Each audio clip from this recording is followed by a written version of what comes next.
Welcome to No FOMO Charts YouTube channel live stream.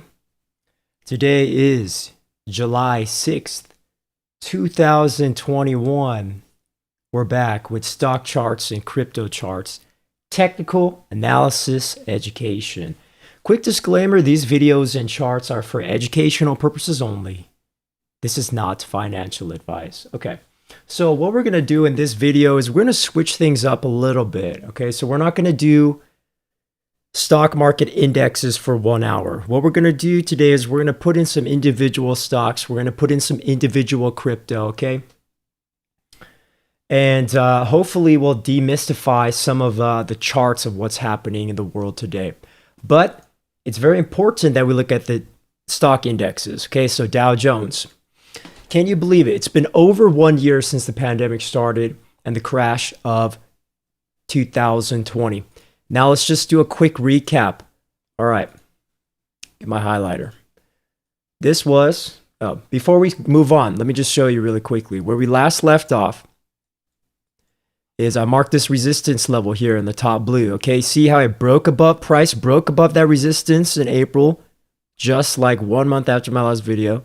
Okay. Made higher highs, higher lows. Then this was a little bit suspicious here in June last month when we hit this lower high in the price right here. Okay, right here where I'm circling. Lower high in the price, right? Bounced down to here. Okay, and then attempting to make a higher high, but we're getting stuck at this resistance. So let me erase this. All right. The big problem with the Dow Jones right now is resistance in the price. We're hitting a triple resistance point level. Where? At 34,810. What does this mean? Well, the price needs to break up above this. It really needs to break up above basically 35,000. All right, we're on the daily chart. Now, quick recap. All right, quick recap. Back over here in the 30,000 level. All right. Back over here in the 30,000 level. This is when the pandemic started. Okay. This is when the pandemic started. Okay. Just quick recap. Then we hit this low. All right. Then we've been making higher highs and higher lows basically for like the entire 1.5 years. But then now we're in a little bit of a tricky spot. Why? Because we're hitting a triple top resistance, which is why I'm making this video. All right. We're about to learn something here in the coming months in the market, possibly, if this plays out. All right. So resistance 1, resistance 2, resistance 3. We're on a day chart on the Dow Jones. All right. If you switch to a monthly chart, June just ended, right? June just ended before the holiday weekend. So that left us with a hanging man candle on the monthly, right? This thing right here, right there. Okay, the red one. And again, you'll see this resistance in the price. Right, so this is on a monthly chart. This is the pandemic crash. High, low, right? So high, low, low. It's probably at some point the Dow Jones is going to try to seek to make a higher low. Where? Anywhere in this zone. Anywhere in this box right here. Okay? So the fact that we hit a resistance point, okay, it makes sense in the world right now. Why? What are the fundamental reasons? Number 1, Federal Reserve. Okay? Federal Reserve remarks.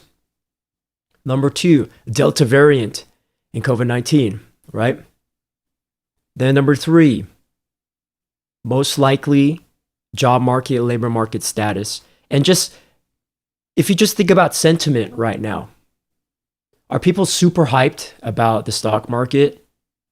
Most people, I would say no, unless they're meme stock traders, right? We'll look at some meme stocks later or crypto stocks, right? But is there massive hype in the market when there was like GameStop and AMC back in February and March? Not really, in my opinion. It's kind of died out. What do I feel like people are doing right now? In America, people are attempting to go out, right? A little bit more freedom, at least in my state.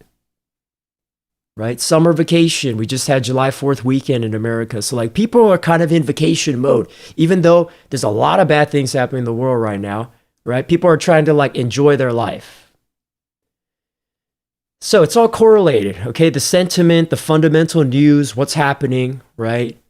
When we start getting earnings next season, right? The next earnings season, we might see some volatility come back into the market. But the fact that we have this triple top is a little bit alarming. All right. You can see it on the monthly chart. Weekly chart, you could also see it, right? Multiple resistance levels at $35,000 basically on the Dow Jones. So we just want to watch out for that a little bit. Okay. So if we think about it, it's like, all right, where could we pull back down to?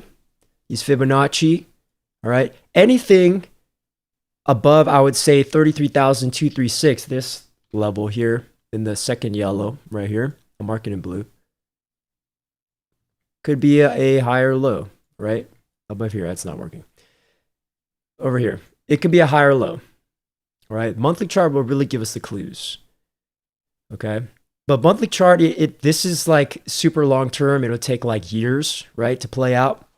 Because even this back in 18, 19, it took 2 years to play out when we're up at these levels. But if we put on some moving averages, it can give us some clues where we might pull back down to, right? 33,000 or 32,000, somewhere in this range. So I'm going to draw this golden box for next time. Okay. For next time.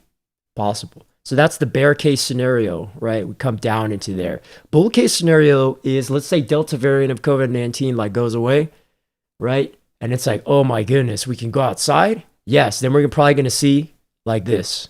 Right? Also want to watch out for the Elliott wave. Okay? This is kind of extreme, right? But 1, 2, we need a big 3, right? So this might not be over yet. All right? So I'm not going to call it as over. 1, 2, 3, maybe it'll go up more, 4 and 5. It's possible. But it's also possible that this was a super overextended 1, right? In a very unique sense. And 1, 2, 3, 4, 5, it might be over soon. Right? It might even be over. Right? So bull case, it'll go up like that. Bear case, it'll come down into here, you know, retrace to one of these levels, the 236. 3.2 is a little too much. So like right here or 236, right? So 10% down or 10% retrace, which would be -5% to like -10% on the index in the long term. We're talking like months and years, okay?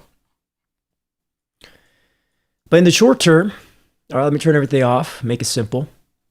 In the short term, yes, if someone's a day trader, it's like, well, we are trying to make these higher highs and higher lows. All right, so we really are just like stuck between here. It might be better to draw a parallel channel so somebody can see this here. Parallel channel, boom, right there. All right, so it just sideways action. It's consolidation. That's never really that desirable. If someone's a bull, if somebody wants green, consolidation is not really that great. Bears might start getting greedy, right? They're like, yes, consolidation. Now we're going to get ready to short the market. And we've already heard some hedge funds already preparing to short tech stocks over these past like couple weeks, right? If somebody's really been paying attention.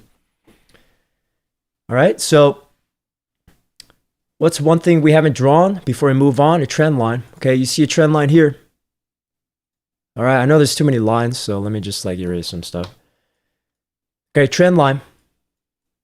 Trend line. Right, so if we lose this trend line, it would be pretty obvious. Going sideways, then boom. If you lose that, retest, lose it, then boom, right into the target I'm talking about.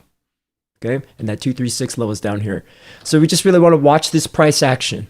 Sideways price action is considered boring. It's never really that exciting. So that's why you're hearing on the news, cautious tone. And we see it in the price. Cautious tone means sideways tone, sideways action. All right, so SPX. Next one, S&P 500. All right, what we're going to do is just a quick recap, and then I'm going to erase my previous charts. All right. So again, we stopped here last time in my last video. We broke up above the triangle. Do you see this? And this resistance level, okay? We don't need these ones down here anymore. See that? Right where I marked. Boom. Up. on the resistance, up, down to retest the top of that triangle. And like literally I haven't touched this line in like 3 months, right? So it's boom, up, down, up, down, up. So it's uptrend. High, low, high, low, high. You see that? So again, trend lines do help as supports. So do horizontal lines help as support as well. That's why I keep drawing it, because even if I walk away from the market, which I didn't, but I'm saying even if like somebody only watched that video for March, that trend line was still there, right? Perfectly bounced off it, okay? So that's how you know technical analysis works and that people are using it. All right, even here is like close enough, right? Also, it's probably a moving average as well. Yeah, it's the 50.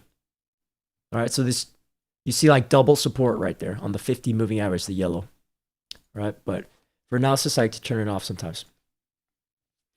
All right, so again, in the monthly, look at this, a little bit of a overextension, right?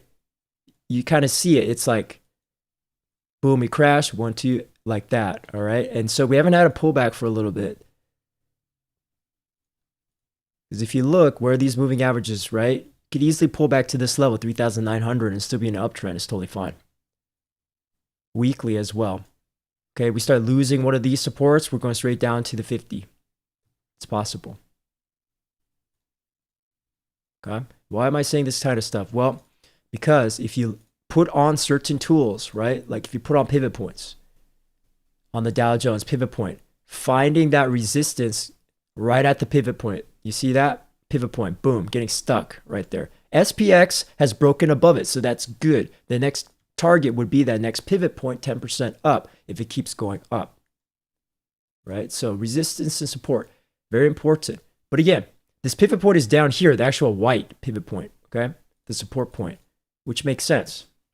You don't really need the tool to see it, right? It's just right there. How do I know it's right there? Because you have the resistance on right where I'm wiggling, crashed down, and then it became a support here. Former resistance became support. So sometimes long-term lines are good to leave on.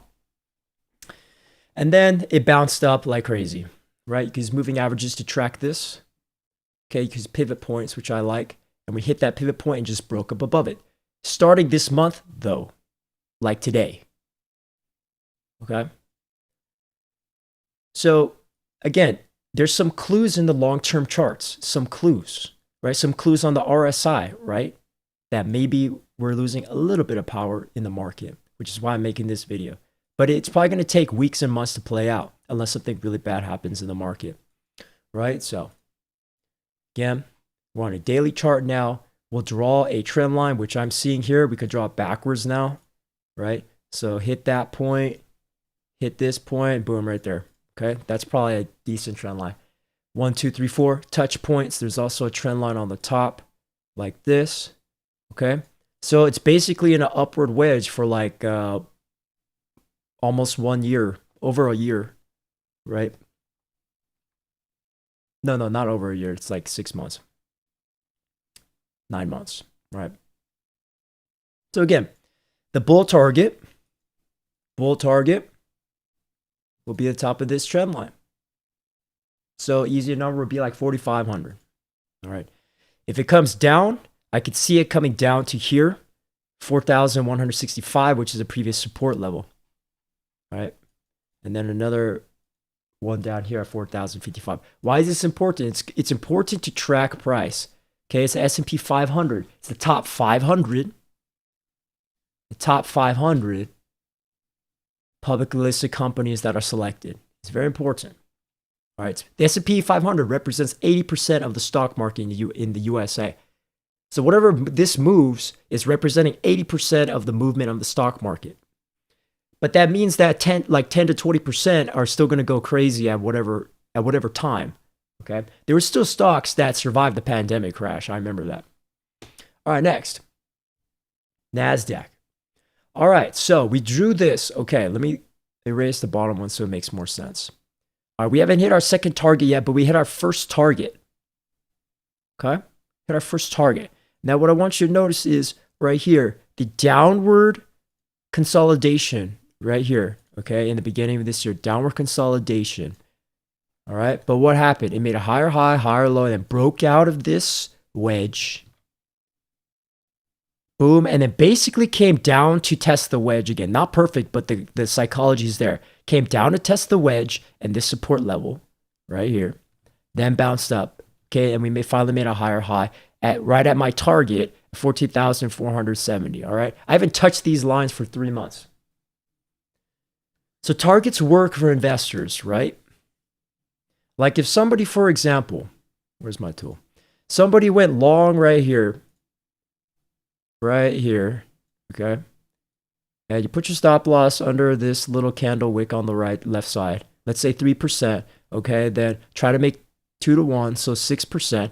This investor actually made 4 to 1, perfect trade. It's a perfect trade, 4 to 1, right? With a reasonable stop loss, negative 3%, and they let their profits run. Okay, minimum profit level should be 6%, right? Which is a lot, right? 6%, and it ended up going double the target to 12%. So it's possible to make money in a bull market, even just trading ETFs. All right, like it's possible. But here's a problem. If somebody goes long right here at the resistance, okay? So let me erase this stuff because like it doesn't matter anymore. It's over. It's the past, right? The next target's up here. But I'm saying right here at this resistance point, if somebody goes long right here at the circle, okay, why is that a problem? Because it's a resistance, ceiling number 2, right? If you go long, you lost money. 3% stopped out, donezo. You're donezo. That trade's done.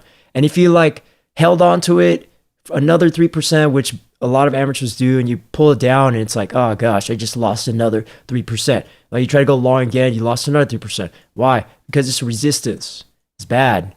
Never really want to buy at a resistance point. You want to buy at a support point. Where are the support points? Here. Down here. Not this one, but down here. Okay? Why? Because there's so many touch points. 1, 2, 3. So when it came down here, it's like, boom, 4. Here we go. Buy that. As education. I'm not telling you to buy it now, but education. Right? Support level, here we go. Negative 3% stop loss. Then boom, let me put my 6%. Okay? If somebody bought that in, when did this happen? In the May, so June, just 1 month ago. Boom, you're up. What? 12%. We have to remember, the stock market moves 10% on average in 1 year, 252 trading days, something like that, right? So if you make 10% in a month, you're doing phenomenal. On indexes, you're doing great, right? But let's not get cocky, right? Because once we get greedy or somebody gets cocky, the market will destroy that person's account, right? The algorithms, the hedge funds will destroy. That's what they're designed to do, right? So again, we have to be careful, right? We just broke out of here. So now what? What's going to happen next? Well, common scenarios is you have a breakout and a retest, and then you go up, right? The next target's up here, probably a whole number of 15,000. Okay, let's maybe draw the target. 50,000, all right? But if you look at long-term charts, it has been pretty choppy for the NASDAQ, so which is why I'm being a little cautious right now, okay? So just because it went up does not mean it's going to keep going up. It's been pretty choppy. Look, choppy meaning up, down, up, down, up, down. No decisions. Up, down, up, down, up, down. It's just garbage, right? Just this. When you see this in the market, it's like there's no real decision. When you see this in the market, there's a clear decision, right? When you see this garbage on the charts, it's like, all right, people can't make up their minds, right?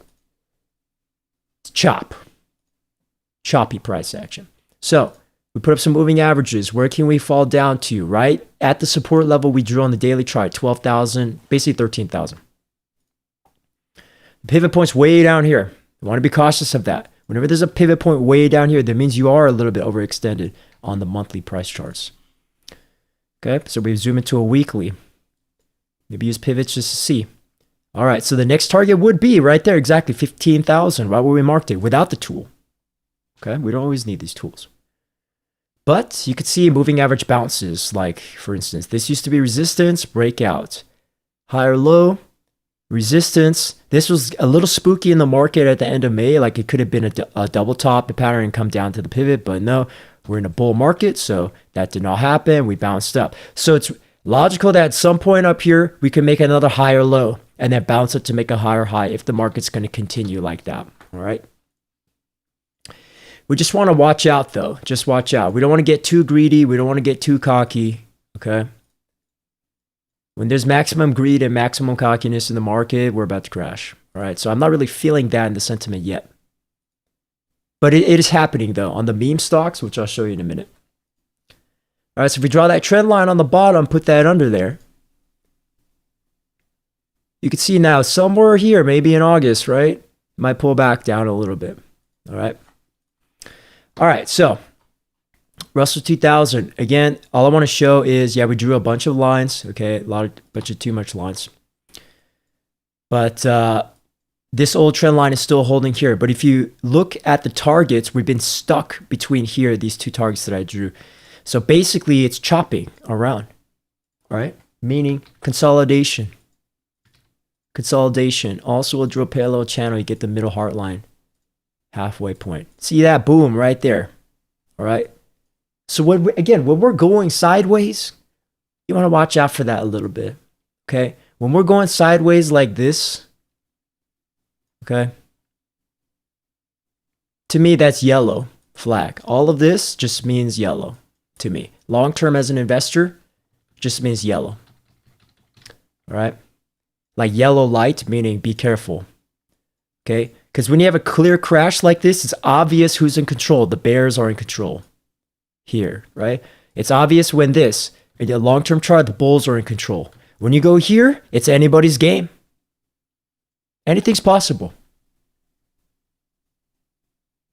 So, in a bull case, what do we need? In a bull case, we need to break out of this and maintain the higher lows, higher highs and higher lows. Right? There has been a double top, which is a little bit concerning. There also was an old head and shoulders pattern that never played out. Now there's a double top pattern that's playing out, possibly. Bull's really trying to save it. This next month is going to be key. If we lose this, heading right down to here, 2130, right? Also, we have to realize. We got next earnings season coming up, right? We got Samsung right now, breaking news.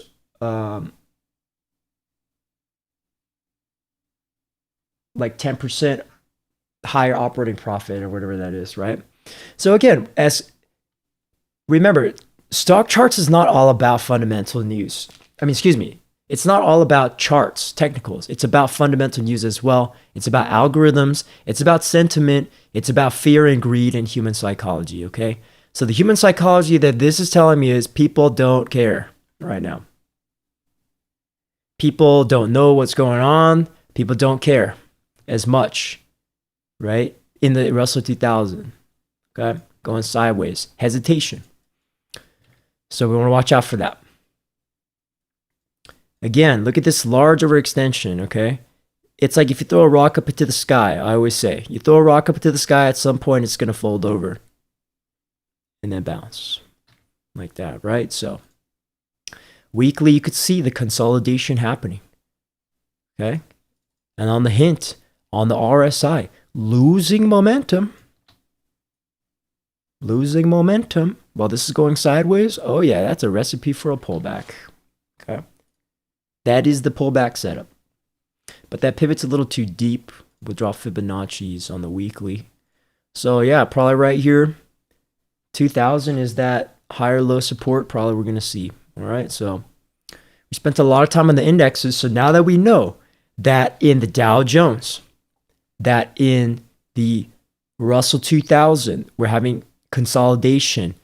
The S&P 500 and the NASDAQ are still in its uptrend, but the Dow Jones and the Russell 2000 are in a sideways consolidation pattern. So to me, that's like 50-50 coin toss, right? Just want to watch out for that. Okay, so we'll go rapid fire down some of this other stuff, and then we'll switch to some individual stocks, okay? just keep in mind that the VIX keeps making lower lows. Okay, the volatility index, and we finally broke down below $20. So then we redraw our support levels. There's a gap support here, okay, and then there is a support level down here at $14. There is another support at $12 right here. We're on the weekly right now. Switching to daily. We are seeing, let's first top this off. By top it off, meaning do this. And now you see the descending triangle pattern. So it would be interesting to see the VIX like fall a little more. Okay, would be interesting. You'll see here. Yep. So at some point it might pop up, right? This is all correlated. So we just want to watch out for that, okay? The resistance on top would be like 20 bucks. $20 on top. All right, next, DXY. DXY. Okay, this support level has been here for like 6 months, right here. What happened? We rallied up, the dollar currency index rallied up to this resistance level, basically here. Poked up a little bit, fell back down because the market went up, fell back down to the support level, bounced back to the resistance level. So again, this is also another consolidation. It's all correlated, it's all connected. Okay, I'm gonna spend less time on these. Right, going sideways like that, basically. So if the dollar currency is going to continue its uptrend, it has to high, low, high, low, high, low, and break out there. There is a W double bottom pattern as well here. Okay, you see this double bottom, right? If this is measured from top to bottom, 4% from the breakout, 4% from the breakout would be here, 97.21. Basically close enough to the target, the first target of 96.61 over here in this upside down head and shoulders. But basically needs to do that, all right? When you have a double bottom, on the daily, right? On the weekly, or a double bottom on the weekly, right? Don't underestimate this. We cannot underestimate that. Double bottoms are powerful on the weekly, on a monthly double bottom, like come on, right? So there's so many clues in the longer term investment charts that something's going to happen in the markets in the next couple months, right? Possible pullbacks down in the indexes, dollar currency about to shoot up, possibly, right? If the charts play out. It doesn't always work. All right, gold. Well, looking back, we had this larger broadening wedge, descending broadening wedge formation pattern, right? Then again, what do we have? We had the double bottom on gold. The double bottom on gold. See that? What happens when you get a double bottom? Boom. Then a rally. Broke out of the broadening wedge pattern, hit our resistance level, and then broke out, boom, tested, and then fell back down to probably about the 50% retrace. So what the heck am I talking about? I'm talking about this. You draw this, right? It all makes sense now. Okay? This is how we use technical analysis. Do you see how this support level works? Right? We resistance up here and the support down here. Okay? So we got our basic line set up. So we had our double bottom, higher low, boom. Retest of this, okay, with like a little bit of a sideways double bottom going sideways. Fibonacci retrace right here. See that? Oh, it's 618. All right. So 50% 618 zone is usually where stocks like to bounce on their first attempt, right? First attempt was here, lost the 236, right? So you could use the Fibonacci levels in the colors, right? We lost the red, we lost the yellow, we lost the green, we almost lost the blue, 618, the golden pocket. It was going to go down to 786, but there was a support trend line and then short stopped and covered, basically. What happened, right? And then we rallied to the 50%. Now we're stuck at the 50% retrace. So that's what happened, right? It's below the averages. Okay, we double bottom right here on the RSI, like so. Again, powerful.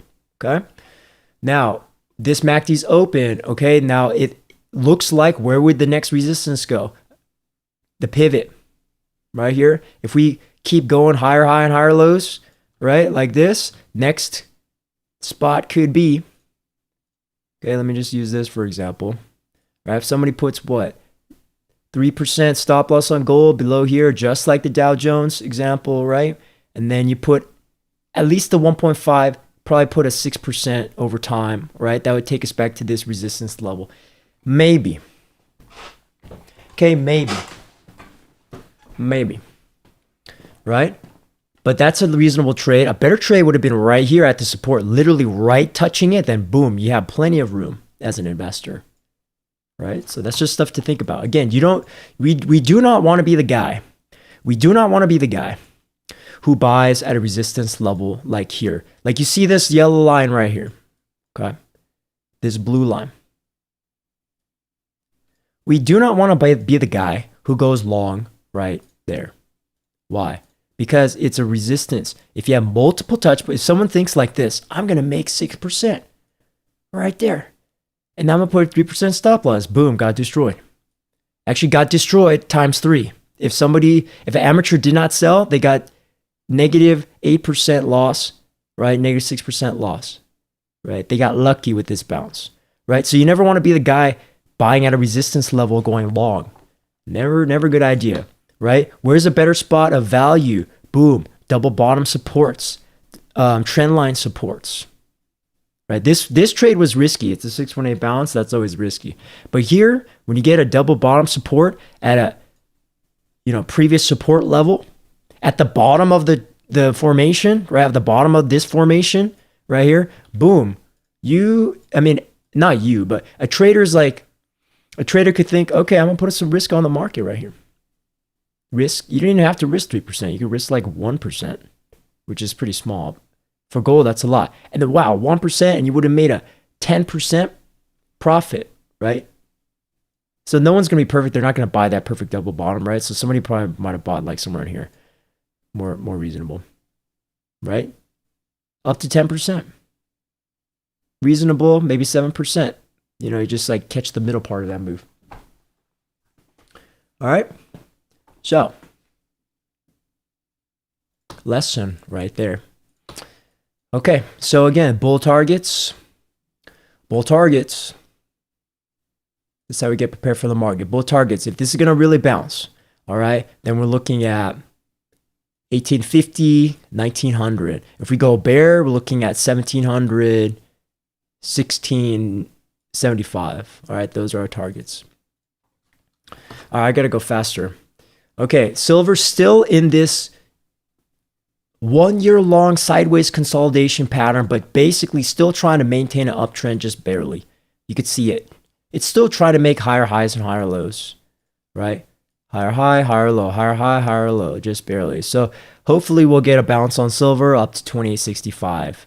All right, so bull target, this previous resistance level, 2797.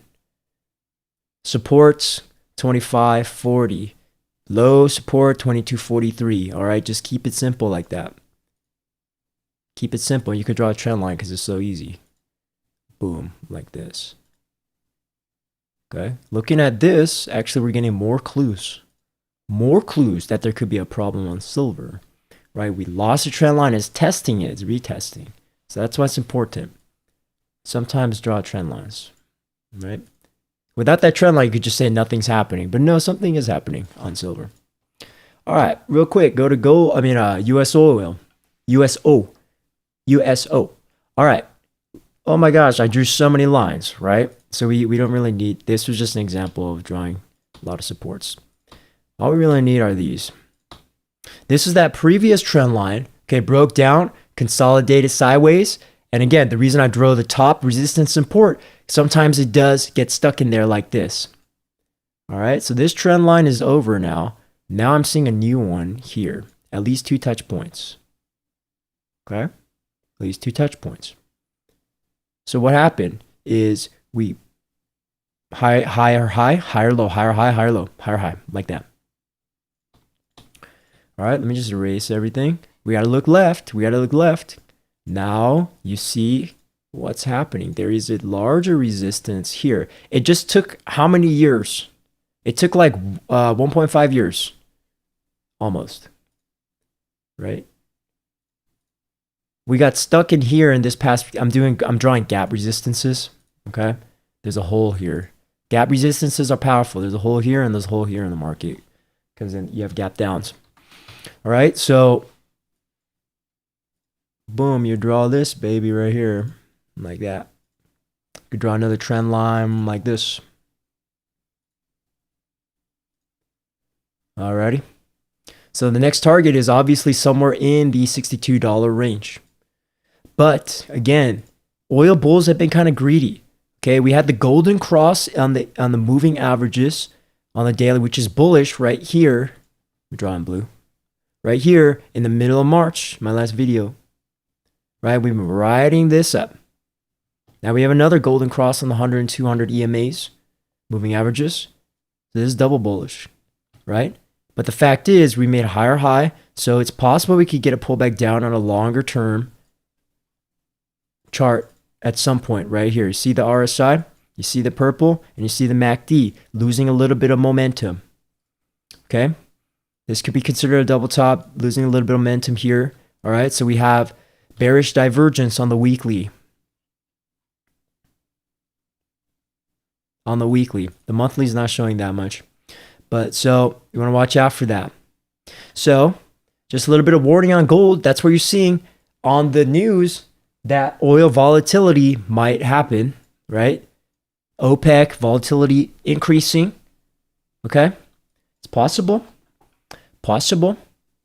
right? We look for pivot resistances. Okay, so we're still above that pivot point. That's fine. Again, like this. Okay, there's a bull scenario. You might see price action like this, right? Hitting, test that support of what, like 48, 49, then go up to 58. If not, then you might see a little pullback down to this trend line, but that'd be a deep retracement, down to here. Probably not going to happen, but it's possible. Okay, last one. UNG. Okay, for ETFs, UNG. Again, I drew this support here like last year. Here, right? In the upside down head and shoulders, and then a double bottom. Again, double bottoms. I love them so much. Right? As a bull trader, double bottoms are like my best friend, okay? Because you get double support, and then everyone knows in the market, like, bam, you see a double bottom? Yeah, we're going up. Right? Long this right here. Right? You're never going to nail the bottom, so you maybe do it on top of the pattern to be safe if you're conservative, right? You measure that, and you're like, ooh, 9%? Beautiful. 9% would have taken us right to the top of this resistance, and then a whole bunch of people got scared and sold right there, right? So you could do this trade, which is pretty intense. You could do maybe, if someone has if someone put like 10,000 in this, right? You put a 10% stop loss on that, and you let it run to probably 20. Why? Because the first move is 10%, right? And those two can be more conservative. Do a 5% stop loss. Okay, then you put a 10% first target, 20% second target. So first target would have been here. Second target, if I can grab it, would be here. And we exceeded the second target.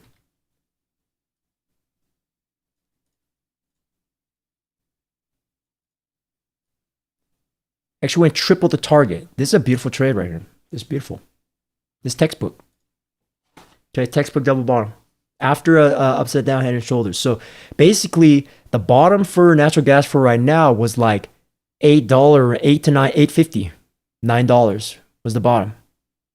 Why did this action happen? Because I remember Warren Buffett bought natural gas, I think here, that's why the market reversed. Then it pulled back down based on supply and demand fears. They made an upside down head and shoulders. Right here, if I could draw it, right?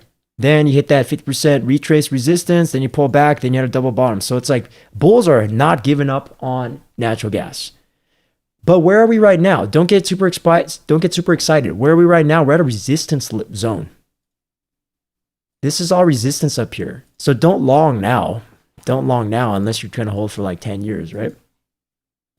Unless you're a super long-term investor, right? If you're going to do this, then it's like you got to look at a monthly and be like, okay, what do we have?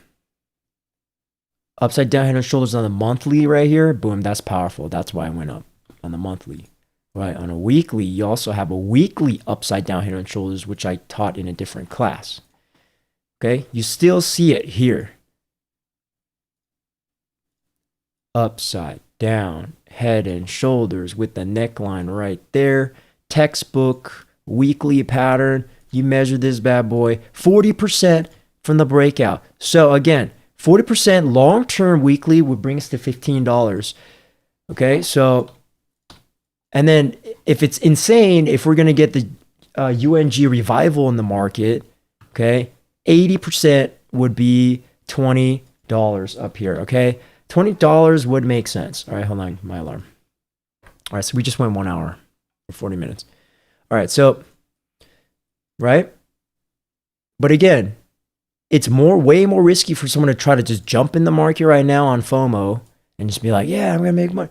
It doesn't really always work that way because you're buying at a critical resistance level. Remember, if you're hunting for stock chart setups like I am, like every day, every week, every month, right? It's this kind of stuff down here when you get a upside down head and shoulders on a weekly pattern where you're like, whoa, this thing has a higher chance of going up, okay? The momentum's building on the RSI. You have a pattern, boom, just buy with a stop loss, okay? That's how you make money in the market. This is educational, by the way. I'm not telling you to buy right now, all right? All right, let's move things over, okay? Let's do a couple meme stocks, all right? So I traded these meme stocks. I made money on meme stocks, okay? So what am I talking about? I'm talking about like GameStop, you know, everyone's favorite GameStop. We're talking GameStop like AMC, freaking, excuse my language, but what else was there? BlackBerry, Nokia, all that garbage, right? I call it garbage because meme stocks is fundamentally, right? The companies were doing really bad, but technically on the charts, they were doing really good. Okay, what do I mean? Let me take a breath for a second. Let me get a water.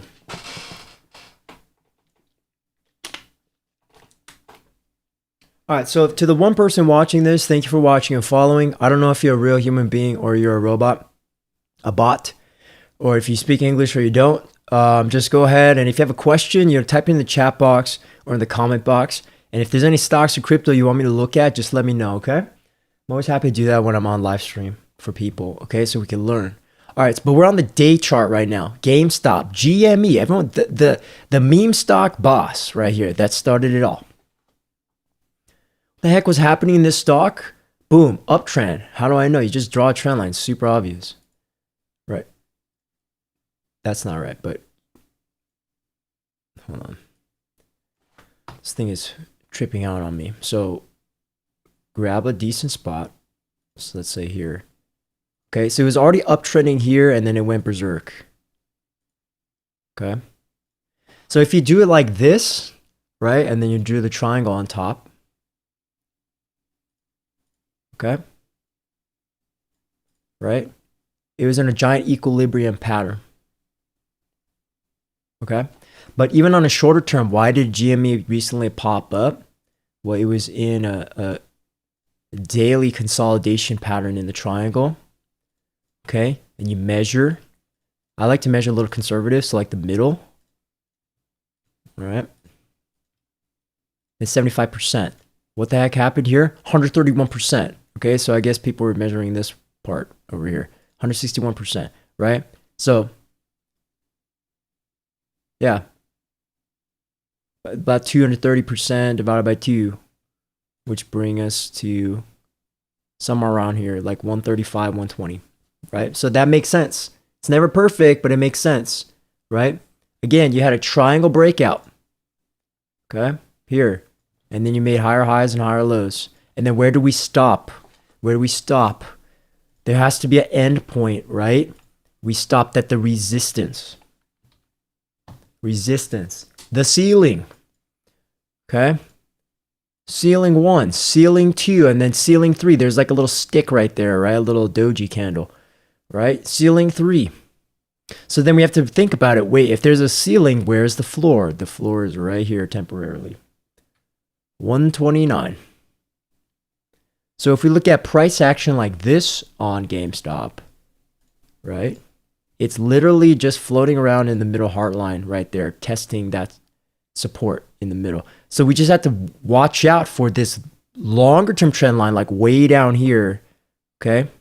You want to watch out for this trend line, because if this is making high, low, lower high, higher low, lower high, probably going to make a higher low, okay? So it needs to survive GameStop, right? In the price, uptrend, I mean. If we zoom out to a weekly, what do we have? Making higher lows, okay? So we were never able to break up above $350 and hold it. Okay, excuse me. We had to hold it above $350. Okay? So this is kind of an anomaly when the whole world like jumps in and goes like, ah. Once that's over, we had to retrace, bounce back up, and now it's kind of bottoming out. All right, bottoming out. Could this be a weekly cup and handle pattern? A little bit, right? There might be continuation, but again, when you think about the hype and momentum in the market right now, are people super hyped about GME, GameStop? No. Okay. All right. Is everyone talking about GameStop online right now? No, they're not. Right. So that makes sense why it pulled back. Okay. So we just want to watch out for that price action. Again, bringing in some moving averages. Yes, it's in a golden cross. That's why. Also, yes, we're in the golden cross ever since September 2020. All right, so that was the clue. Golden cross, boom, then you get uptrends. Yes, all of this. High, low, super high. High, low, super high. Higher low, lower high. Higher low, lower high. So it's just like tightening up here. You see that. So obviously, the better price would be, it's probably just tightening this triangle right here. Like this. This is what we're doing. That's what we're doing in the market right now. Right? One could say we broke out of the triangle. Right? That's more touch points. Okay? So this could be a very interesting development in GameStop. Right? You do it like that. And then you draw resistance. You draw support. Okay? So if GameStop bulls, like if Wall Street bulls and Wall Street bets, right, wants to keep going, we need to rampage break through this soon, or else we're going to lose momentum and just fade back down to 107. We can't forget, the shorts want to destroy GameStop. Of course, the hedge funds and everyone who lost money, the shorts, the big dogs in the market, they want to destroy this stock so bad, but they can't yet. They're waiting for the opportunity, right? All right. So bull case scenario is it needs to break above 330, 350, right? Up, retest 330, boom, maybe hit 400, 450, right? And then really need to break up above 500 to maintain an uptrend. If that doesn't happen, likely to fade down, maybe retest, start a downtrend, like, right? Lower low, where's the lower high going to be? So we might see a little bounce this month, and then maybe we might see another lower low, and then lower high, and then lower low, right into earnings at the end of September. Okay? Because here we had a rally into earnings when GameStop was still hot in March. Then sideways consolidation into earnings, another rally into earnings. So again, we could fade back down like this. We get a repeat of this, fade back down into earnings and rally up into earnings, right? Like that. Totally possible. It could fade back down to support and then rally up to resistance. So that's an interesting trade, right? Next, AMC, everyone's favorite movie theater train. All right. I remember I started trading AMC, boom, right here at like $2.50. How the heck did I know how to do that? Because the double bottom. Again, double bottom is one of my favorite plays. Let me erase everything right here. I remember AMC was getting super suspicious. I remember I got screwed over on AMC as a trader. Like I kept trying to trade here and stuff, right? Again, when the trend is not in your favor, if you're a bull, just get out, right? But I had patience. And I said, you know what? Something's happening on AMC. Why? Because look at this. We're on a daily chart, okay? Ever since the pandemic, When I first saw this at the beginning of the pandemic, over here on this left side, I've been trading AMC for like 2 years now, or like 1.5 years, right? It's like boom. I mean, I've been going to AMC movies like my whole life, right? So I knew AMC brand, the company. But on the stock chart, it's like 1.5, right? Years ago. We crashed down, found a support where? $2. This is a triple bottom right here. Even better than a double bottom. Triple bottom, then you're up. Okay? Then you hit this resistance level. See this? This is a huge pattern. Over 1.5 years. Okay? So when you look at AMC price action like this, it makes total sense. What the heck is happening on AMC? Of course it's going to explode. Right? If enough retail traders get in on it like everyone's doing right now. Or they were doing. Right? So again, if you zoom out right here, just forget about this right now. Forget about that. Just if you zoom in, you look. There's support. Resistance. Resistance. Support. Support. The resistance. And then flipped here to support. You see that?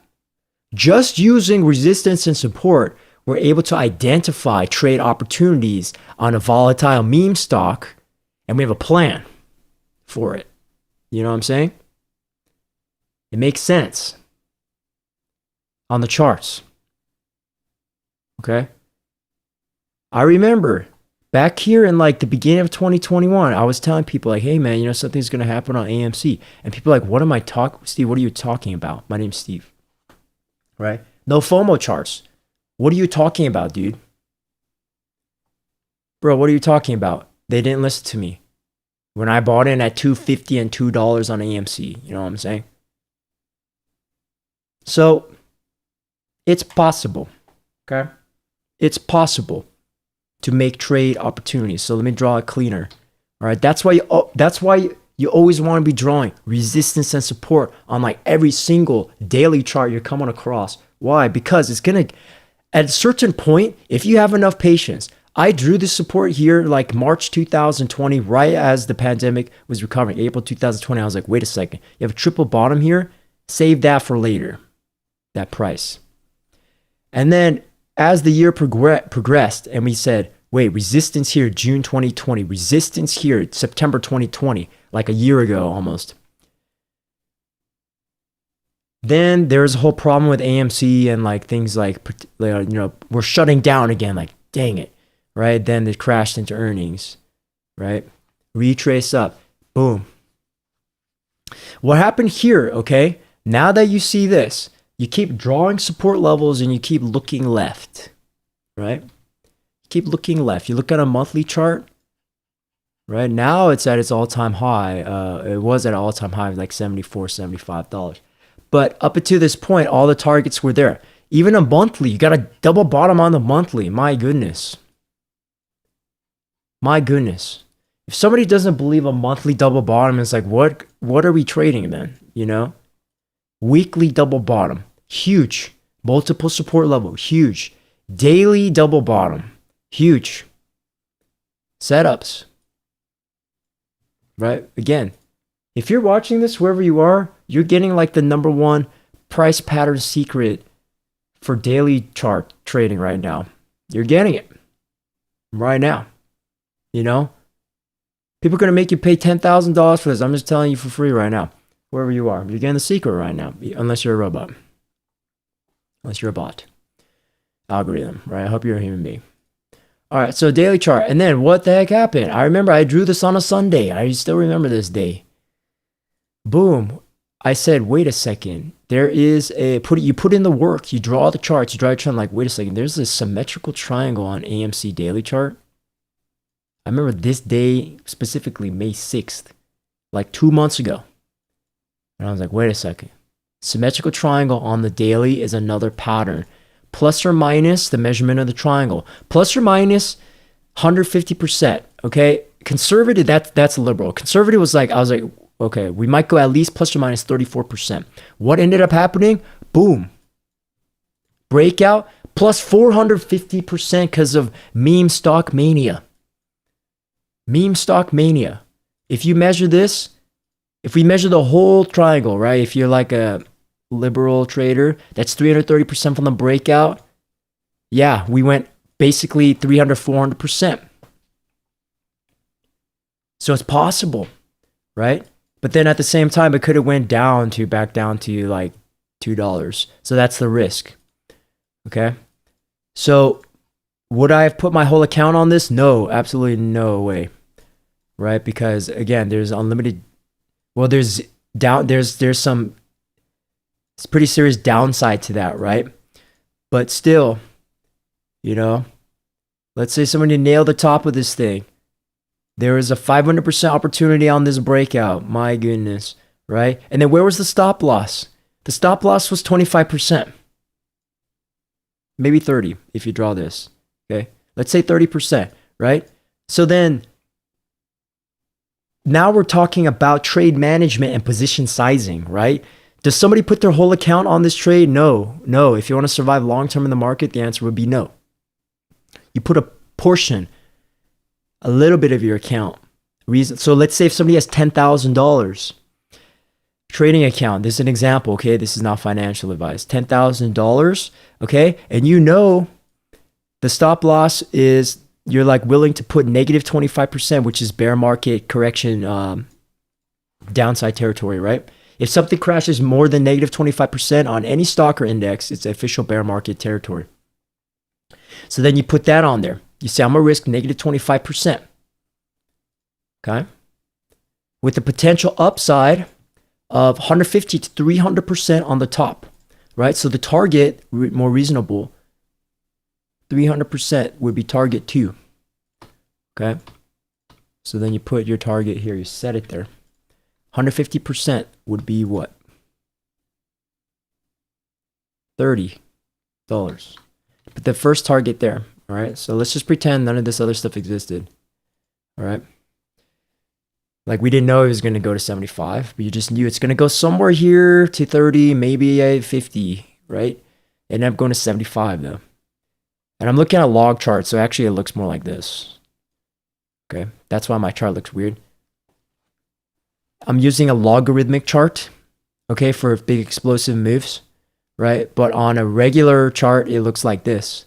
We had explosion on AMC. How many days did it take? 1, 2, 3, 4, 5, 6, 7. That sounds about right. 1 week for the word to get out to the whole world. Oh my gosh, AMC is going crazy. Meme mania. In the middle of May, right? Because there's a chart set up, okay? This is not random. This is not random. No way. This is a textbook symmetrical triangle daily chart setup on a hot stock. Low price, volatility, low float stock. That's why this happened. You test it, and then once you get this first big bull move, it's like, oh, we're breaking all the resistances up here. Once you break resistances, then you look left, okay, which we already drew it, and then you have an explosion. But after the explosion happens, okay, and if somebody is brave enough and disciplined enough, courageous enough to hold it and not sell at the first plus 20% pop right here and be like, or not sell at this right here, right? You understand that you measured the target. I measured the target as a trader. This is how you know the pros from the amateurs. You measure the target and then you let go of the trade. Right? One of these targets, target 1, 167%. Then you say to yourself, I'm not selling until my first target, 167%. As it moves up here, though, you're moving your stop loss up, right?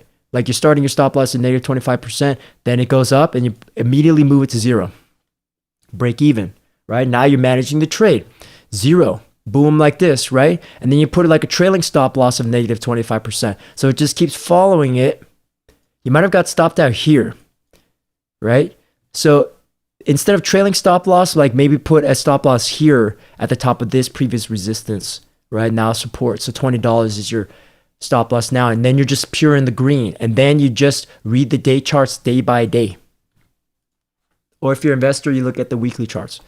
So weekly chart was doing a sell signal like here. When you start seeing a lot of sticks on the top, resistance at $60 to $70, boom, you auto sell that.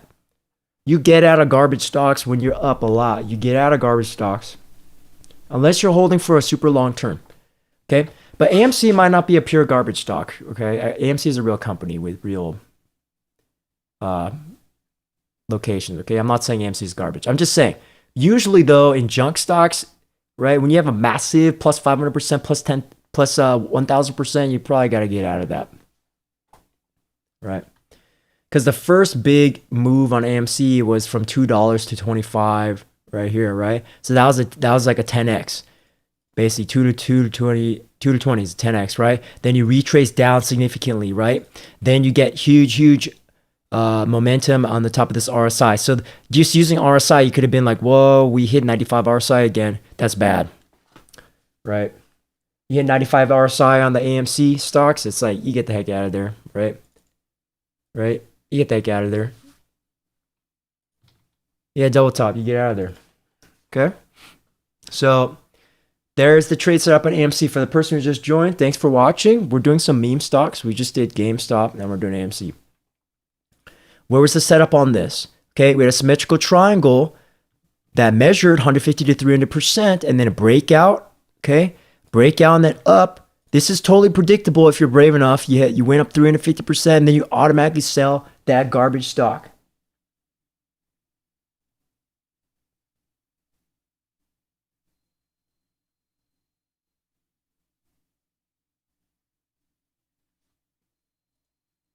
Interesting. You want to look at staff?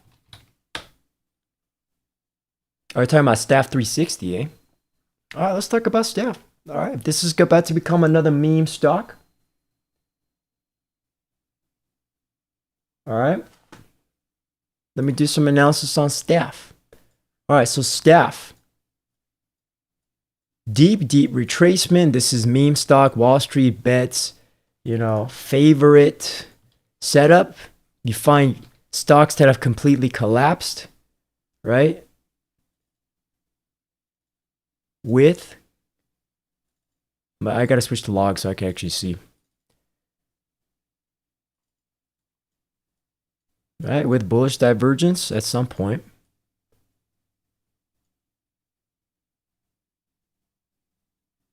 There was at the beginning of 2020, right?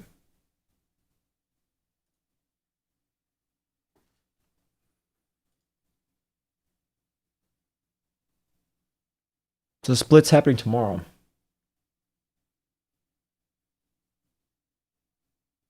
Or did that already happen?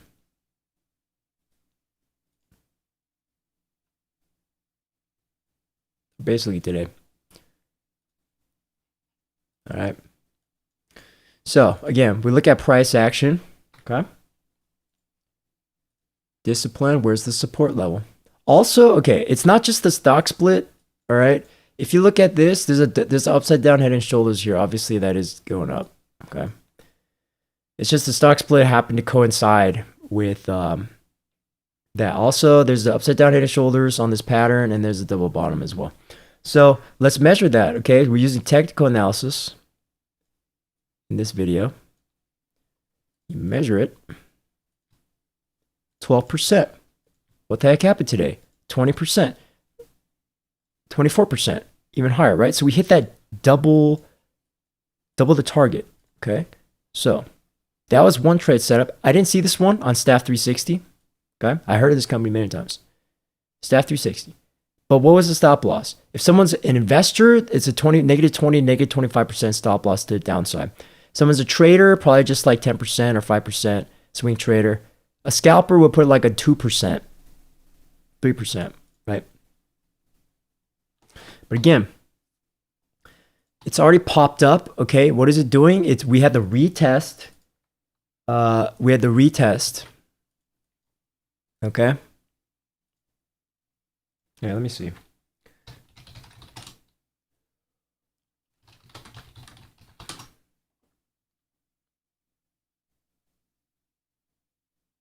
Oh yeah. Staff will begin trading on the split on July 1st, according to yahoo.com. Yeah, so sometimes TradingView, this thing is always like off. So that's why I don't trust TradingView like all the way. Okay, so that's cool. But anyways, we had that upside down head and shoulders. Okay, and why is this bouncing off this? Why are we having a hammer right here? It's because it's the neckline retest, previous support as well. So where the heck are we going with this thing? All right, let's draw some resistances. Where the heck is Staffing 360 going? Boom, we have resistance here, 662, 1325, 2499. Maybe like if it goes insane, 83, 256, right? So it's like we have all those supports on the downside was just after the split. 350, $2. Okay. Last year in October, even without stock split, this thing went 5x. Right? So now that we drew these two, especially these two lines, right? We need to definitely break out of this with the uptrend reversal. Right? Things look like it's actually just getting started for Staff 360, for the hype. The meme mania. The meme mania. Right? Pivot points. If we look at larger pivot points, it's still under the pivot point. So Staff 360 really needs to break above 10. Then I think the extreme hype is going to start on Staff 360. Because right here, higher high, higher low. Okay, if you zoom out. So if Staff 360 is about to explode, it needs to go higher high and break through this, maybe test this and break it like that to 2027. But that's like a, if the first time back at here, if it went 700% to like 500%, what's 500% from where we just started? $20, basically. Okay. And there's that upper candle wick here. Okay. Personally, I don't really trade IPOs. I don't trade IPOs at all. So I just trade, my style is I'm a swing trader and I'm an investor. So I don't trade IPOs. Because IPO, I'm not a day trader either. I don't do day trading. I don't do scalping. But we can look at that chart. Okay, but before we leave though, Staff 360. This is very interesting. We'll watch this very closely for this for the start of this week, right? Staff 360. Just double check if there are any price patterns that's really about to set up here. Yeah, because even right here, let me draw this in blue. If it's going to reverse with the hype, if this is the higher high, the failed head and shoulders, higher low, it would make sense that we go to test one of these EMA resistances like $8, $9, $10 right here. If we get massive Wall Street bed meme mania, like I could even see it going up to 40, right? Like just one of this insanity. Boom, higher high, higher low, and then boom, explosion up to here, and then just like chop up here, and then it's done. Usually happens like that, right? Because GameStop, AMC, BlackBerry, Nokia, those are all old. Doge, it's all old, right? Exela, Emrin, that's all old. That was like 1 week, 2 weeks ago, right? People are hungry for the next big thing. It might be Staff. Let me check the float. Let's use Easy Yahoo Finance for this. Okay. Easy Yahoo Finance because public. Let's check out Staff. What do we got on Staff? Let's look at the stats. Oh, that's right here. Market cap. And this is not 100% accurate. This is free. $30 million market cap. Relatively small company. Average volume for now, 2 million. That could go higher. Right? 1 year range, but that's before the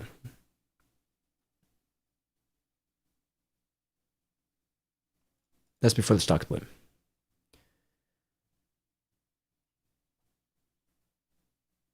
I'm trying to find the float.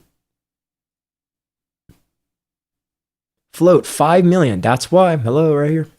5 million. That's why this thing could explode and go insane. Up. Short percent of float. Okay, only 5%, but this is just fake data. Like this is public data. Share short. 200,000, 5%. So average volume in the past 10 days has been significant though. You have 10 times, almost 10 times the volume in the past 2 weeks. because it's probably because the stock split. But simply because this float, the shares float is only 5.56 million, that's very small. This thing could explode, right? So we just want to really, really keep an eye on it. It's already happening technically. I mean, if you want to go intraday, yeah, we go intraday. Usually I don't do this on this stream, but because it seems like everyone's looking at like intraday stuff. Okay, 1 hour, it's already in a golden cross 1 hour, you know? Just started. We just tested this thing. Boom, boom, boom, like that, right? So somebody goes long right here is like, wait, but not with their whole account, obviously, right? This is a very volatile stock. But under the 1 hour moving averages, negative 20%, right? This is a larger investment thing. Trade, right? You're still getting 2 to 1, but it's very, very large percentage amounts, right? So it's like you only put in, somebody has a huge account, maybe only put 1%, 5%, 10% of their account on this trade for staff, right? But the 1 hour is already an up cross. The 15 is already an up cross. Looks like it could just be possibly starting. I just like to turn the RSI off, right? Sometimes we don't need that anymore. If we're up crossing, right? You get a golden cross on 15-minute or 1 hour for stocks, especially 1 hour golden cross is like, ooh, this is the setup right here. Most likely. So looking to probably buy staff, right? And again, this is not financial advice. This is just educational, all right? Because staff, it could, if something bad happens on staff, right, it could drop. But what's been happening in the market like in the past year is you get this, sometimes you get this, what I call the earnings pop, right? We know the earnings is coming up in the middle of August, right? So it's about a month away. So if this thing's going to rally like crazy, right? Rally and fizzle out right before the earnings, something like that, okay? But again, we don't want to get too greedy. Make sure we're doing some good analysis, all right? So if we Fibonacci, the bottom of this move, just to the top of this move, very short 2 days, it's right into the 618 retracement, okay? Fell right into it, the middle of this move, 450, right? So where would, instead of getting super greedy, putting a 50%, is like, well, where can we bounce to the hammer on this up cross? Well, just any of these. So there's like a 3%, 10%, 20% gain on this possible. All right. All right. So that's enough on staff though. Because again, this is just educational. Do not buy or sell off anything I'm saying. It's just what are the charts telling us possibly that's happening on staff. All right. CPOP. Okay, so I've never heard of this company in my entire life. CPOP, because I don't do IPOs, but let's just look at it anyways. CPOP, Pop Culture Group. What do we got? Market cap of 750 million. So much, much larger company. Much larger market cap than staff. Average volume, 4 million shares. Just real quick fundamentals. Is there any? No, there's no EPS.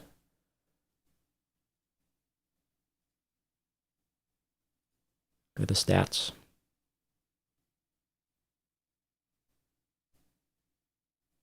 There's no float available publicly, but shares outstanding, 18 million. So it's still a relatively small company. Okay, so obviously if you look long term, there's like nothing to really look at. There's like 2 candles, right? So we're forced to go intraday. But the fact that even on this daily chart, we're already finding a top right here. I know this doesn't make that much sense, but from my experience, if you just find a top, gap up, and you find a top and you're down, it's like, ooh, there's already resistance. Okay, we look at the 4-hour chart. Already resistance is 73.35. The support, the starting price, 12.70. That's a beautiful IPO. If you're a day trader, it's like, hell yeah. Excuse my language, but yeah. Somebody just made 400x on their investment, or if they bought here, they made 200x. I mean, 200%. But I don't do IPOs. So, because in my research that I've done, it's a greater than 50% chance that the IPO will crash down. Like if you just look at all the IPOs and the popular IPOs, like I've done it before, right? A large percentage of IPOs go down. They don't open up. So if something opens up, it's probably on hype on the company, right? So let me add in some shorter term time frames. All right, so again, the 4 hour, it's already retracing down. Okay, the 1 hour is retracing down. The 15-minute, it's already down cross on the short term moving averages. So if you just Fibonacci this zone right here, just the inside of here, okay. All right, it's Fibonacci down to the 618. It might pull back down to 76 or 0.88 support. Go even deeper inside. The 5-minute is still in the downtrend. I'm gonna turn into a line chart at this point, right? Because there's no not that many shares trading, but you do have bottoming out on the 5-minute RSI here, and the 15. There is low RSI as a day trader on the 15-minute and the 5-minute, even the 1-minute. So this thing could gap open tomorrow morning. It's possible, right? But again, I don't do day trading because the chances of winning very long term are so low. That's why I don't do day trading anymore, right? You win more on on the setups that I was talking about, on the longer term setups like daily, weekly, right? That's what we've been talking about. But the problem here is, oh yeah. So this is trading view. So this is the pre-market data doesn't print on trading view charts, which is why I don't like using it for intraday.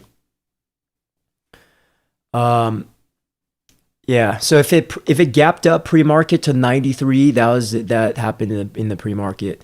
Because if you watch right here, it goes from, basically it opens at 4 a.m. So right here, it closed at 1 p.m. Opens at 4 o'clock in the morning. So that means all the early pre-market stuff did not get printed here and in one of these charts. And then it closes at 6:30 here. So TradingView is a very American US stock exchange only. It doesn't capture the entire pre-market trading of Europe and Asia. So that's why these intraday charts are not the best, right? It's just giving you that 4 a.m. to 6:30 a.m. Pre-market data only on TradingView, which is unfortunate. But still, you can still do charts on it because it's doing the close of the 4 a.m. to 6:30, so it's still usable. But the fact is, right now, is on if someone's doing day trading setups, it did hit this 15-minute, 5-minute low RSI with a little bit of bullish divergence building. So this thing could pop up. It's totally possible. See pop, right? This thing could retest even the 618 here. So 10%, maybe the 50% retrace. So it's like 20% average, maybe, right? And then to the downside, to get a clean 2-to-1 trade, you might want to put a negative 10% stop loss, right? Possible. But again, it's the meme stock hype, right? Which meme stock is going to go insane? Last week it was Emeren, okay? Last week it was Emeren. Emeren, Exela. 2 weeks ago it was Clovis Health or Clover Health, whatever this garbage was. And they just got absolutely destroyed by the shorts, okay? That's why I focus on long-term charts, because if I try to come in on Clover, right? If I try to come in on Clover and try to trade this thing on intraday and not understand what's happening on the daily, people get destroyed. Also, it's losing its 200 EMA support. So again, the larger pattern on Clover Health, for example, lower low, lower high, lower low, shorts are destroying this thing. They're trying to. But if we go back to CPOP, right? Not much information here, but again, we just got to watch out. We're playing a 618 bounce, right?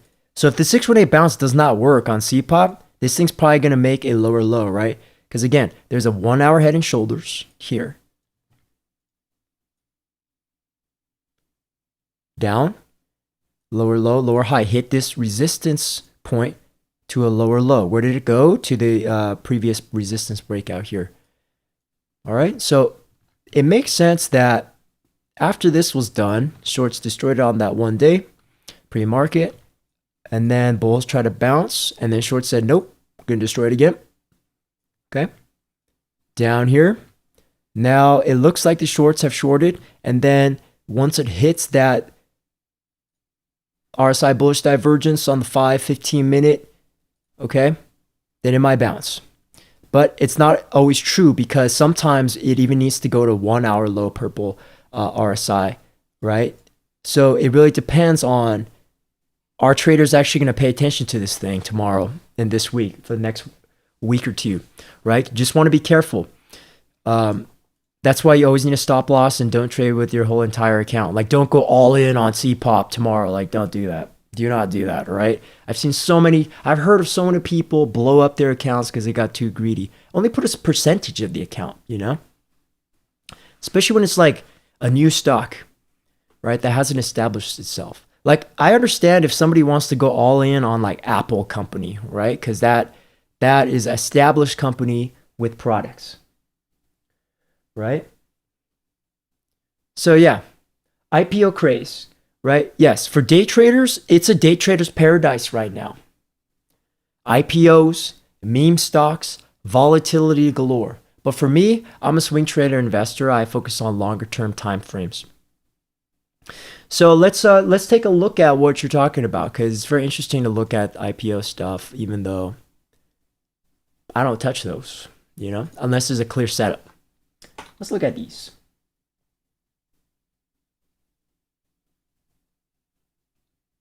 Yeah, so you seem to be like a day trader IPO guy. So, you know, I hope everything works out for you. WNW, all right, yeah. So this for me on a swing trader long term, there is bullish divergence. This is a Chinese company apparently, right? Foreign company. Want to watch out though because there's that related news on Didi, right? So just want to watch out. The Chinese companies, foreign companies, want to watch out for that. But again, it did gap up. Okay, higher highs and higher lows. And let's check the intraday for some momentum. Yeah, there's a little bit of momentum. It's trying, right? High, low, it's trying, right? So this is going to pop, going to 10 bucks. If it's not, it's going nowhere, right? It's going down to 647, right? Possible. All right, what's the next one we got? UTME. But again, like to me, this is all like junk garbage stocks, you know what I mean? It's low float, but that's why it's high volatility. But these are not like investment stocks, you know? These are day trader volatility stocks.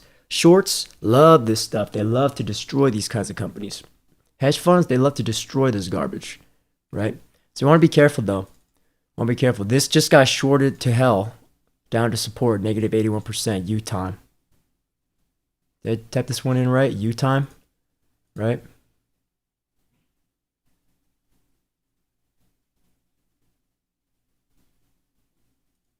Yeah, so again, I'm not an IPO guy. There's tons of day trader IPO guys out in the market. So, you know, if you want to check those guys out, go ahead and check those guys out. For me, though, I'm all about no FOMO. Yeah, I'm all about no FOMO. So if the majority of the market's like trying to get into a day trade, right? I'm like not doing that, you know? Because again, if you do a huge amount of IPO research, but again, it's different, right? Because right now there's so much meme mania and IPO mania, right? That there's going to be volatility, but is it a good investment? Probably not, right? But U-Time though, losing its support. Like what the hell is this company anyway? Excuse my language, but what is this? Okay, so it's a garbage tech company. Okay. It's junk. I just call junk stocks junk. Now, I'm not making fun of the company. It's just like if it's not established company, it's like it just goes into that category for me. Right? So, but again, interesting, the shorts have shorted it down, right? Yeah, they shorted it down. 5 minute, 15 minute. Right? Very interesting. But again, it's like, well, which one of these are going to pop up in the next week? So that's like the hunting part. Hollow float. What was that? EBET.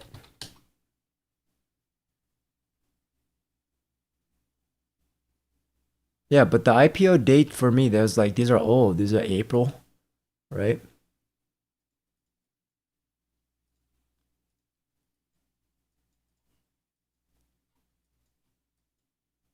I mean, what is this? 21 bucks?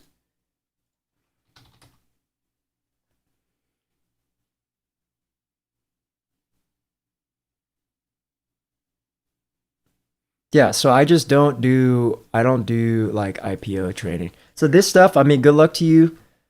I mean, I understand. I know there's some successful day traders out there, but it's not my style. Like what we were talking about, like what but right before you came in is there's a huge setup on AMC, right? Like for me, I got in AMC at $2.50 right here. Okay. So day trading for me, I don't even think about that, right? I don't even think about that because what makes the most money in the market is, yeah, I can try to day trade and chase IPOs, but it's like when there are setups on the charts like looking me right in the face, as an investor, as a trader, is like, okay, I'll just buy them, you know. So again, like just recap, we're on a daily chart here. Okay, I'm gonna take this stuff off. We're on a daily chart again. What was the setup? There was support. These concepts apply to day trading as well. So it's just resistance support play, right? AMC was a familiar enough company. I'm doing a trade review now. I grew up going to AMC movie theaters, right? So I knew what this name was. I knew what the company was. I knew what their products are. I went to their movie theaters before, right? And so when it crashed down and had a triple support here, very suspicious. Okay? Suspicious here. And then there's obvious resistance level up here, which turned into a future support, right? So this is stuff that I trade, right? Day trading, it depends, right? So right here, once it hit that double bottom, filled at 250, went long 250 again. But then again, the setup here was the symmetrical triangle, right? And we just measured it 100 to 50 to 300%. Okay, so from very nice investment, right?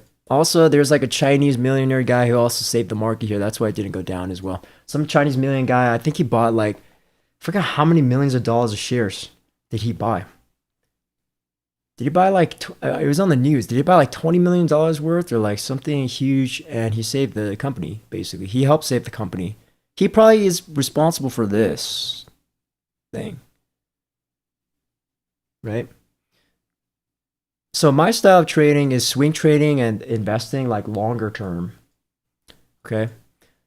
Um, but sometimes I'll get into a stock. Like I traded Emrin last week, and like on a day chart, it looks like garbage, right? Like how the heck does anybody interpret this? So you kind of on some stuff you gotta get intraday if you're gonna try to trade it, right? Like if Emrin's hot, right? If Emrin's hot stock, okay, this is how we look at it. First off, if I knew about this name way earlier, okay, on a monthly chart, it had a trend line breakout. Very disciplined breakout, right? If I could even draw it correctly. Boom, right? So breakout. But nobody really knew about this stock. It's kind of like a strange stock. And then the fundamental news it had was just that Instacart ad thing. So, this was more of a pure day trading opportunity. So, if somebody's super sensitive, okay, if somebody happened to find this company, it's like, well, it is making higher highs, higher lows. So then what's the next logical thing? Higher high, but then exploded because, all the day traders and meme options traders. So then again, if we zoom into a day chart, right? There's a very large triangle. Okay. Large triangle. Or wedge. There's that one and this one. So again, Emran was more of a pure day trading play. So let's go intraday. All right. What happened with this thing? Well, once you start getting EMA crosses, the 1 hour for me was the big tell. 4 hour was the clue. There was a clue here, but 1 hour is the big, chart that all the day traders are hanging on to. So again, just easy. Once you got the first part, okay. I started getting into Emran at $5, $6. Okay, so I didn't even know Emran existed until like here, until the third day. All right, so this Emran turned to a multi-day meme runner. All right, so $5, right, $6. I went long. How do I know this? Because on the 1 hour, right, just uptrend theory, higher highs and higher lows. Okay, that's how you do no FOMO. Okay, we never want to buy, we never want to green long on the tops, on the resistances, right? We want to always go long on the supports, right? And just put some risk on the market, right? This applies to any time frame. You want to always buy on support levels, not here, unless you're shorting. Unless you're shorting, then you go short at the tops. But I'm assuming we're not shorting, right? So we're going long. So then if this theory makes sense, then where are the tops? Where are the supports, the bottoms, right? It's on the touch points. When is it touching EMA support? I have to draw it in yellow. The first day it touched here. Second day here. Third day it didn't even touch it. Fourth day it touched here. Fifth day it went under but exploded again in pre-market. Sixth day touched. Seventh day touched.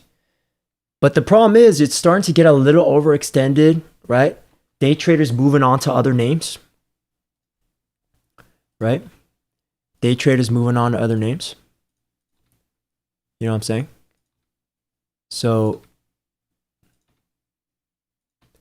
you want to watch out for this. Want to watch out for this,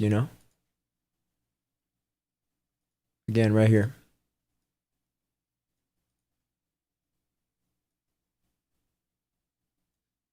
Okay.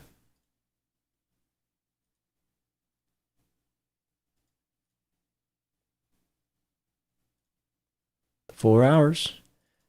There is a little bit of bearish divergence forming on this on the 4 hours.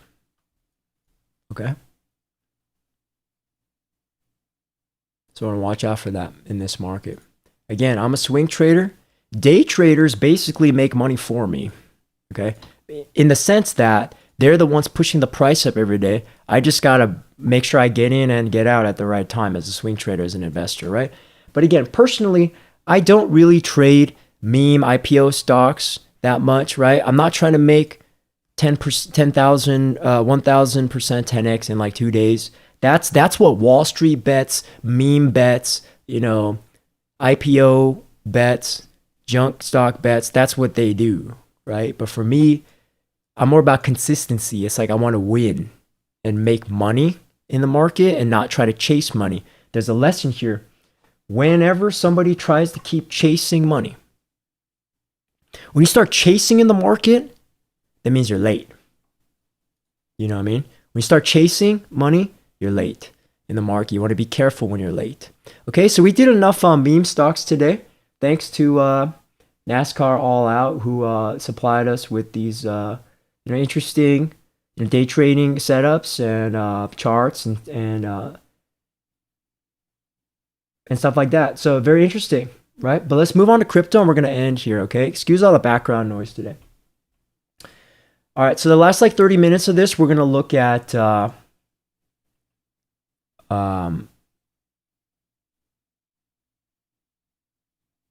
some Bitcoin, okay?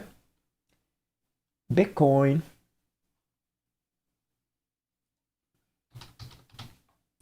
Bitcoin, here we go. Let's just look at Bitstamp. All right, so Bitcoin, all right. Let me back up to when the last time I talked about Bitcoin. Last time I talked about Bitcoin was here in March. And I was basically hinting to people, watch out for the top. Okay?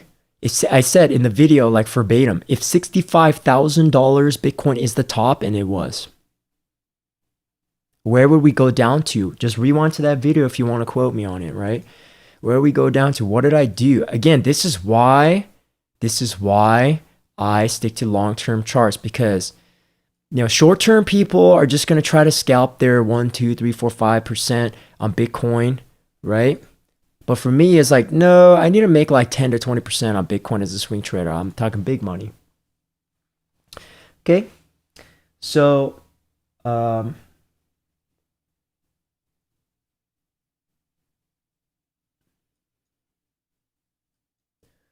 so if Fibonacci from here, right? And I'm on a log scale chart. Again, on the daily, we had a daily head and shoulders here with the drop down. This is the neckline, okay? And 31% down. Where do we hit? Our target of 31% on average, right? On the closes. So that head and shoulders already completed on Bitcoin. Again, is there massive Bitcoin hype? Not really. Not really right now. Because after China started banning Bitcoin mining and trading in the past like 2 months, it lost the Asian hype. 630 is not as volatile as it was like a year ago, right? Meaning like 630 or 930 or 330, wherever you live, wherever you live, right, is not really, the China Open is not as hot as it was anymore, okay?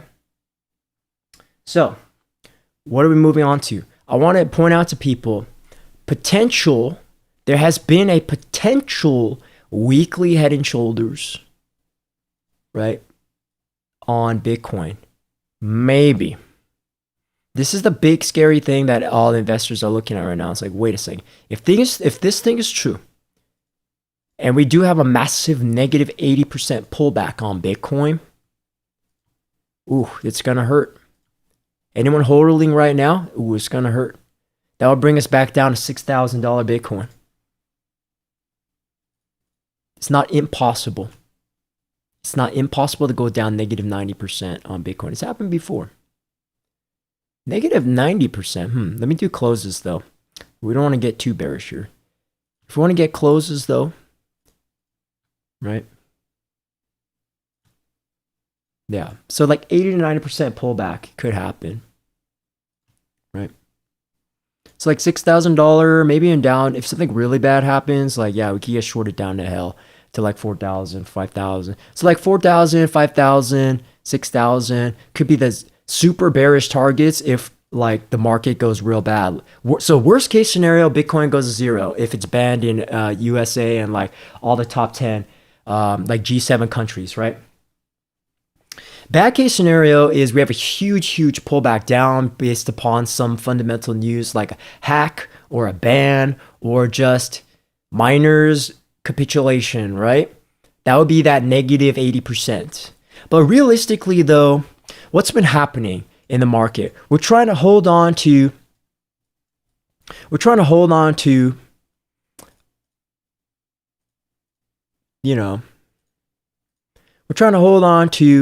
like 34,000, 31,000, right? So miner support is $30,000 Bitcoin. Okay, miner support. Bitcoin miner support.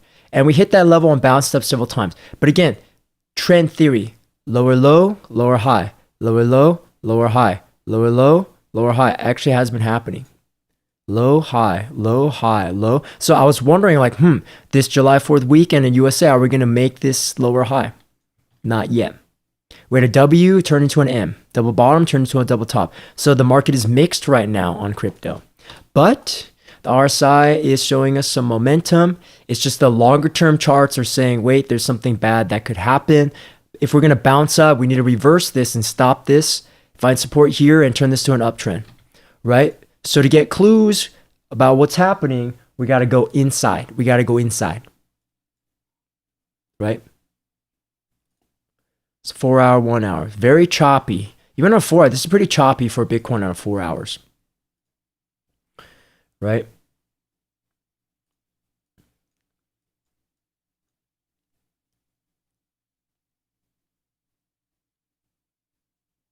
It's just up, down, like market confusion, bots, right? So again, if there's no clear setup, then I would just, if someone's going long, just wait for a low RSI opportunity or support opportunity, right? But if we're zooming out, looking only at price action, okay? Because right now, if the 5-minute and the 15, are they showing any trend reversals? Maybe. Higher high, higher low. So a higher high might be in order, possible, but that's already happened. Higher high, higher low, higher high, higher low. So it needs to break this pattern up to the upside. Soon. Very soon. Bitcoin. Gotta do it soon. Okay. The 4 hours. High, low, right? Again, this should have been bullish divergence, but it's not happening yet. So there's some hesitation in the market. So bull targets for Bitcoin. All right. If somebody goes long here, which I'm not saying do that, but if it happens, right? Somebody could, if somebody's an investor, then there's 10% to the downside, right? To try to make 20% on the upside. It's possible, right? But where I'm looking to go long is if we go down more, I'm looking for 618 entry at 25,000, right? That's more of an interesting spot to go long for Bitcoin. Possibly to go long, right? Because I'm looking more at the long term, like low, high. Okay. All right. So again, 2 scenarios on Bitcoin really quick. If this reverses and turns into an upside down head and shoulders, beautiful. Then that'll bring us back up to 40,000, 41,000 Bitcoin. So this needs to reverse here and make an uptrend like that. Okay. If not, then we're looking to make lower lows and lower lows. Lower lows, lower highs. Okay. Ending up down to 25,000.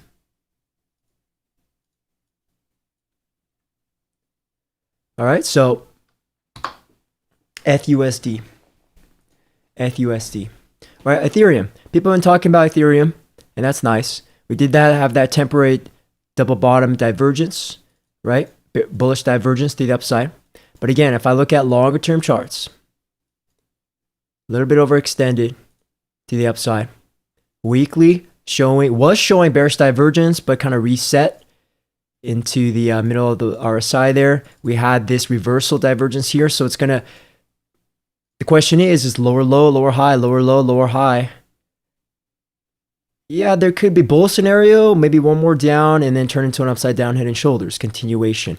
Bear scenario is it falls flat down here to deep RSI oversold 10. Right? So for me, in terms of crypto, for crypto, I'm not holding crypto right now. I'm not holding crypto until I see a clear sign. I need to see a clear sign on Bitcoin for me to get back into crypto. I'm not getting into crypto on this yet. You have a death cross. So for me as a swing trader, as an investor, I'm not touching crypto for now. No way. Day traders, 5-minute, 15, 1 minute, scalpers, sure. There's plenty of setups, low purple setups, low RSI setups, support setups, yes, for day traders. But for swing traders and for investors, need to slow down a little bit, right? Because we have a death cross here. We have not had a death cross on Bitcoin for 2 years, almost 2 years, 1.5 years, right? It's because when you get a golden cross on Bitcoin like this is when you start getting hype. The FOMO begins right at 10,000. And we broke up all the way 60,000. Beautiful. But we have a death cross. It could be a temporary one.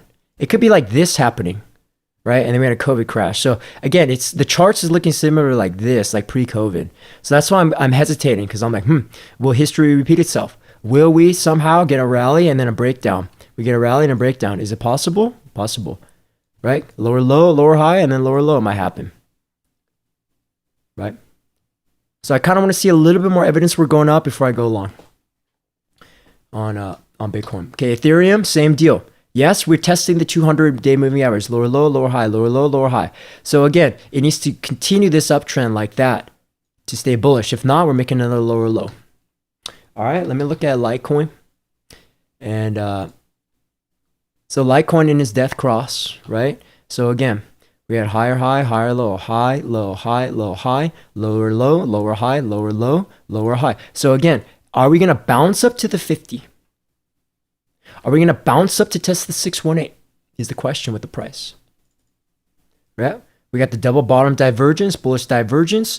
So Litecoin making its higher highs and higher lows. Again, we're getting a little bit of an RSI reset over this past weekend and yesterday. So yes.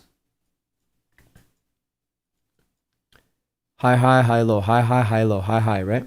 High, low.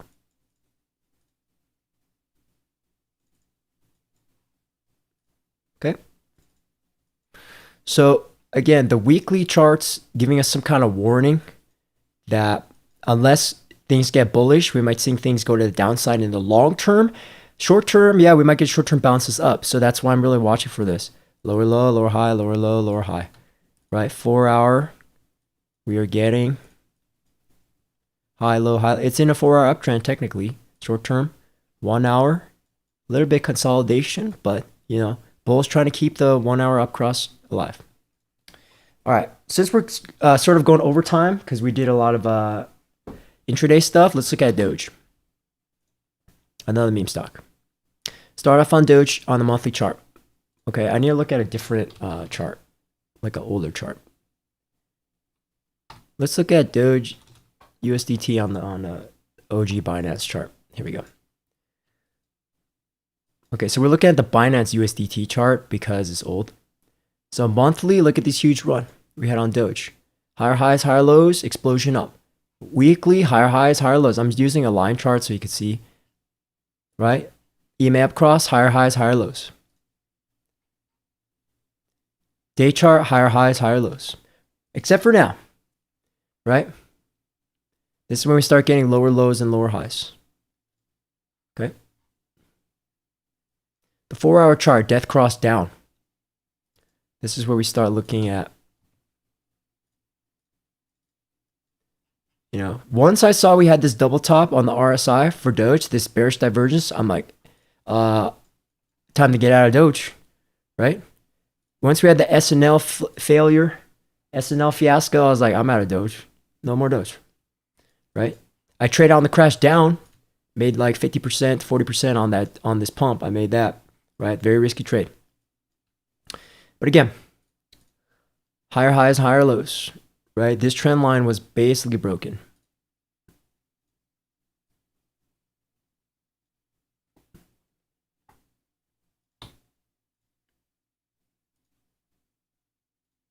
Right?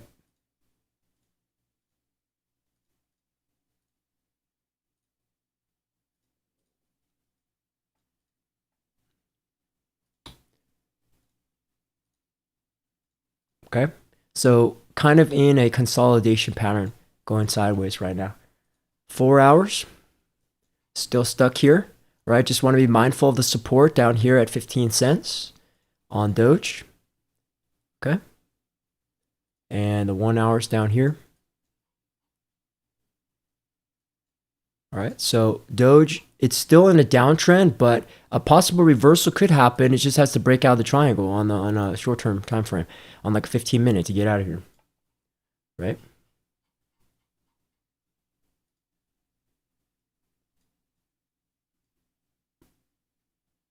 High, low, right? High, low, high, low.